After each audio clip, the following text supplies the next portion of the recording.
என் இனிய தமிழ் மக்களே, உங்கள் பாசத்திற்குரிய பிரித்திஷ்.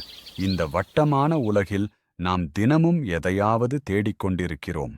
இந்த கதையில் தனது உடன் பிறந்தவரின் அன்பைத் தேடி பயணத்தைத் தொடங்கிய ஒரு சிறுவனைப் பற்றிப் பார்க்கிறோம்.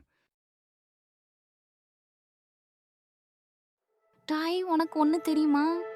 சிப்லிங்ஸ் இருந்த அதை விட ஒரு அக்கா இருந்த எப்படி இருக்கும்னு தெரியுமா?